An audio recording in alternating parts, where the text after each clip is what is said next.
Fuq firxa ta' 5 snin il-pagi tal-għalliema f'pajjiżna żdiedu b'aktar minn 6,000 euro għal dawk li jkunu għadhom kif gradwaw, filwaqt li għal dawk li ilhom aktar minn 20 sena jgħallmu żdiedu b'9,000 euro.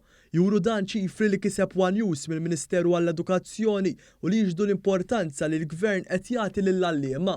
Dan huwa l-każ anke frott ta' ftehim kollettiv li ġie ffirmat fl-2017 u li assigura li jiġu mtejba drittijiet u l-kundizzjonijiet tal-għalliema f'pajjiżna. Dwar dan One News tkellem mad-Direttur Ġenerali tad-Dipartiment tas-Servizzi Edukattivi Emil Vassallo. Għalliem li għadu jibda, ġifiri li għadu jiggradwa u daħal l-ewwel sena, fil-fatt, jekk tara d-differenza kemm kien jieħu paga miegħu fl-2017 u kemm qed jieħu llum, hemm differenza ta' 6,000 euro. Ġifiri fuq firxa ta' 5 snin żdied 6,000 euro. Id-differenza hija ikbar għall-għalliema li ilhom iktar fil-professjoni li ilhom iktar. Ġifieri dak il-ftehim settorali ddaħħal ukoll allowance speċjali għall-għalliema li ilhom 20 sena jew aktar u dawk l-għalliema fil-fatt raw titjib fil-pakett finanzjarju tagħhom ta' 9,000 ta' iktar minn 9,000 euro. Fil-fatt jekk wieħed iħares l-2017 għallim li kien għadu kif jiggradwa mill-università kien jaqlab kollox ftit aktar minn 20,000 euro. Madankollu issa fl-2022 għallim fl-istess skala jaqla l-fuq minn 26,000 euro, differenza ta' aktar minn 6,300 euro.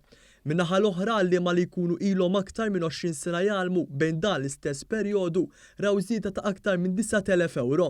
Fil-fatt fil-waqt li fl-2017 dawn l-għalliema kienu jaqilgħu aktar minn 26,000 euro fis-sena, fl-2022 qed jaqilgħu aktar minn 35,300 euro. Is-Sur Vassallo spjega wkoll li dan it-titjib fil-kundizzjonijiet għall-għalliema jagħmel tajjeb għax-xogħol impenjattiv li għandhom, xogħol li jmur lil mill-klassijiet tal-iskola għax anke wara li l-istudenti jmorru d-dar l-għalliema jibqgħu jippreparaw għal-lezzjonijiet li jkollhom filwaqt li jikkoreġġu l-materjal tal-istudenti fost l-oħrajn.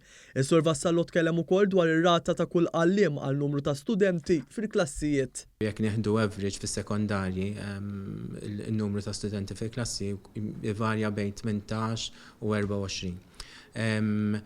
Ir-ratio jonqos għax inti għandek iktar għalliema ta' suġġetti differenti, pereżempju, aħna jekk fis-sekondarja għandek 40 lezzjoni għall-istudenti fil-ġimgħa, kull għalliem jgħallem 24 lezzjoni l-iktar. Filwaqt li assigura li hawn biżżejjed għalliema għall-istudenti fl-iskejjel tal-Gvern, Emil Vassallo sostna l-importanza tal-għalliema peripatetiċi li jagħmlu tajjeb ukoll għal numru ta' lezzjonijiet li għandhom l-istudenti Maltin. Kieku kellna nħarsu naqra mod raf għan-numru, jekk għandna 1000 klassi primarja fil-iskejl primarji kollha tagħna ta' Malta u Għawdex, għandek madwar viċin il-500 tal-lim peripatetiku barra l-1000 għallim tal-klassi li għandna. Allura ovvjament hemmhekk jimpattalek ir-ratio ta' kemm għandek studenti għal kull għallim.